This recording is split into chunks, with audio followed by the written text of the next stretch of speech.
Good morning. In the studio with me this morning, David Zimmerman, CEO of Big River Resources, and he is also on the board of the Illinois and Iowa Renewable Fuels Association and the board at Growth Energy. Good morning. Good morning, Vanessa. How are you? Good, great. You feel like you got a little bit of weight off your shoulders with your annual meeting in the books again? Yes, absolutely, and it was a great meeting. We held it yesterday in Burlington, and I didn't get a final head count, but we probably had 300 plus people in attendance.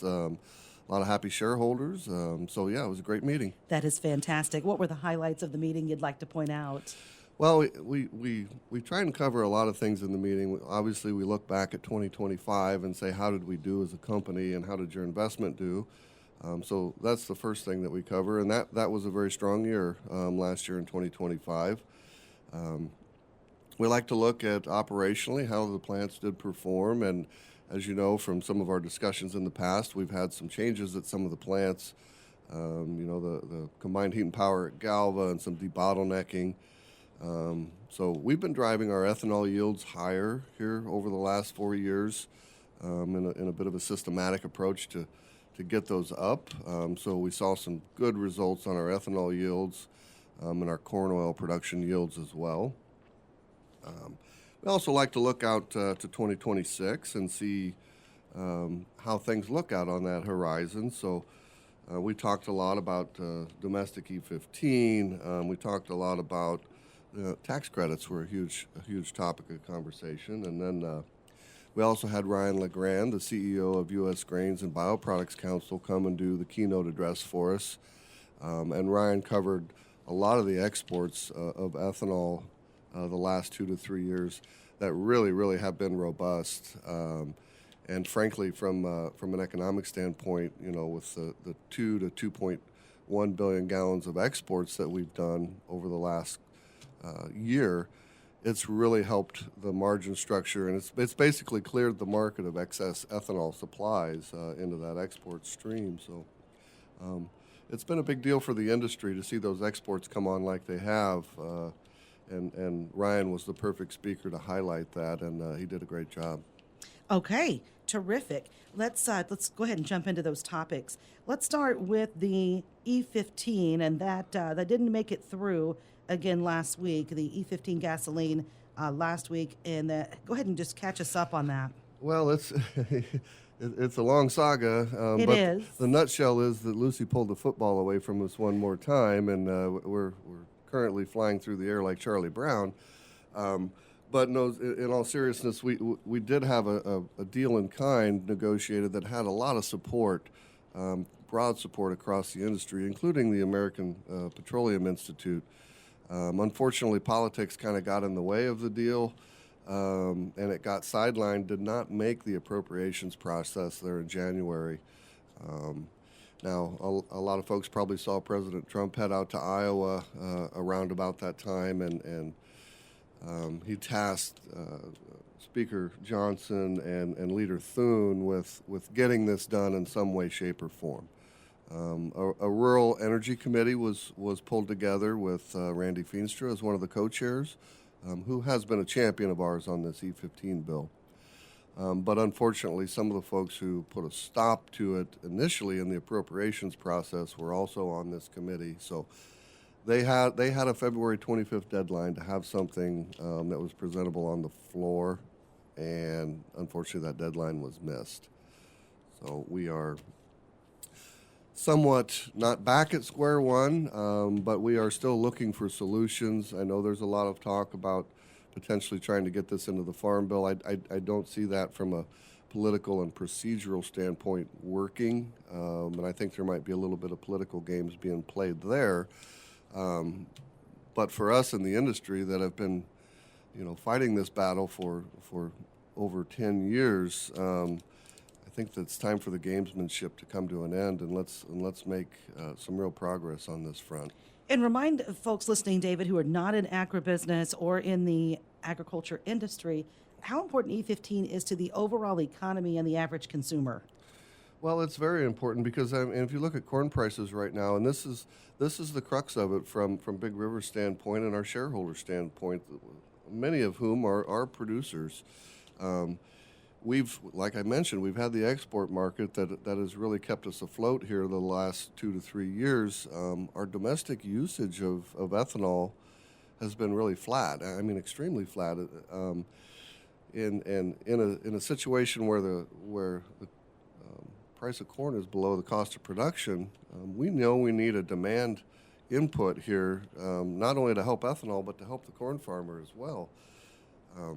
And one of the things I covered in pretty good detail yesterday was the trendline corn yields and where these yields and overall production of corn are going to go in the next 10, 15, 20 years. Right now, the supply of corn that we expect is going to massively outstrip the demand centers that we have in place today. So we need to be proactive on the E15 side, just simply, for the ag economy.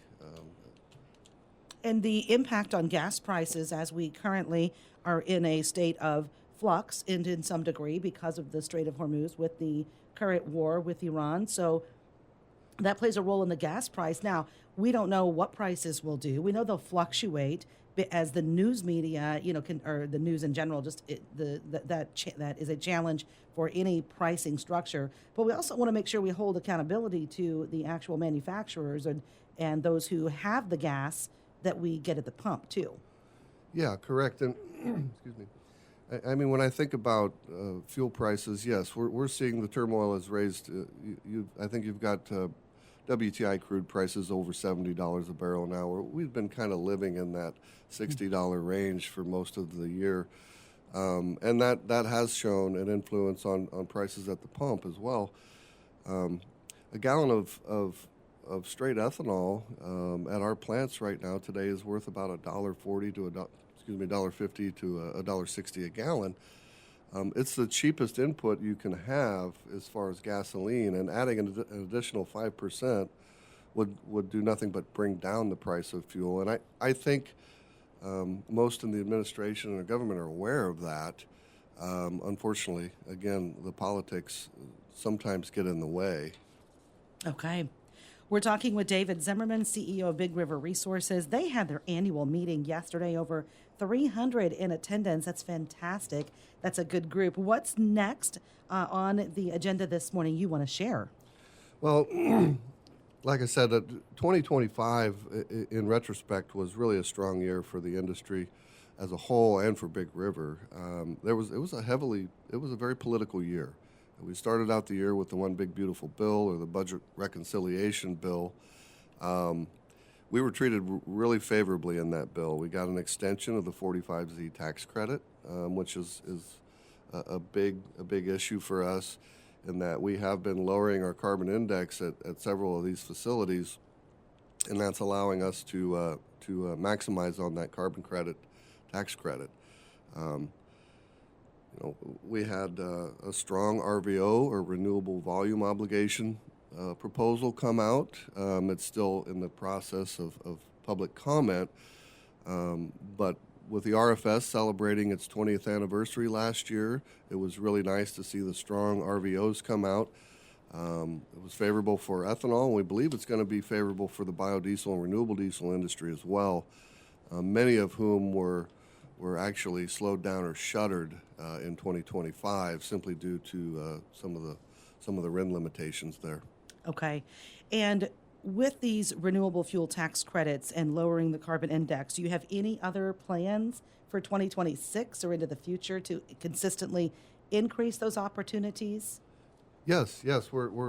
We expect to be sequestering carbon at one of our facilities, two of our facilities, and that should provide a substantial decrease and keep us competitive on potential low carbon product offerings in the future, whether they be domestic or from the export front. We're seeing a lot of potential demand in marine fuels currently. The marine fuel market, these vessels, they consume, it depends upon who you talk to, anywhere from 80 to 130 billion gallons of bunker fuel every year. And bunker fuel is the lowest part of the distillation column. It's almost sludge, and the environmental effects are not the best. but it's very cheap. But the IMO, the International Maritime Organization, is in the process of trying to clean that fuel supply up. Ethanol is actually being considered as one of the potential solutions. It's going to take many solutions to rid the world of bunker fuels and some of their effects, but we have dual engines in those ships that can burn methanol, that can burn ethanol, that can burn bunker fuel, and a company, large company such as Maersk, is looking to add more of those. This is something that we're watching pretty intently. It's a large demand center, and I think it puts forward more simple solutions than an SAF does.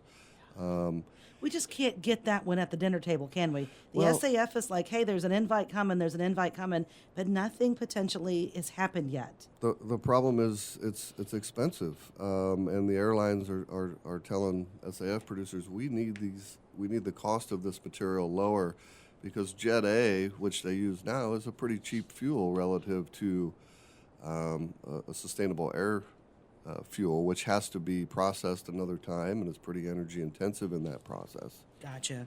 So good news on the horizon then, again, for 2026. We should hopefully see a similar year with 2025 as far as ethanol is concerned to help us in the ag industry.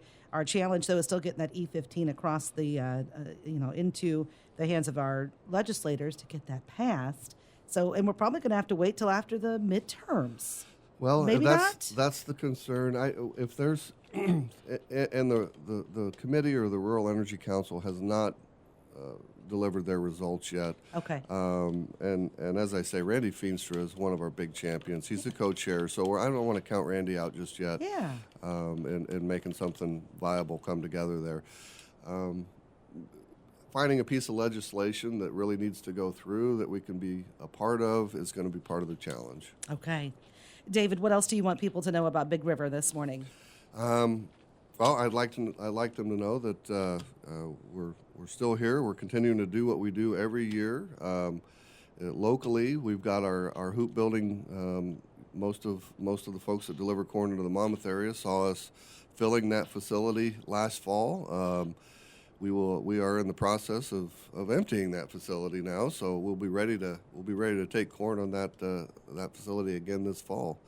Corn prices are what they are, unfortunately, right now.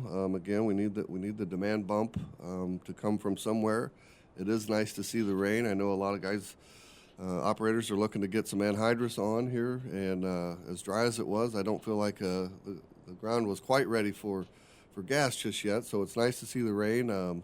Hopefully we'll get a good start to the planting season. You got it. We want planting to go well. We want a good year and get some of this demand happening for us to get these corn prices and bean prices up in general, and just have a good year. We need a good year.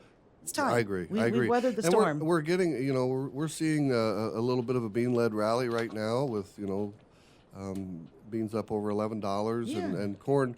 Even some corn getting sold right now as well, but, I think July corn hit 460, 465-ish yesterday and today, so I can't remember our basis right off the top of my head out there, probably in the 10 to 12 under, so I think there's 450 opportunities available out there for June, July.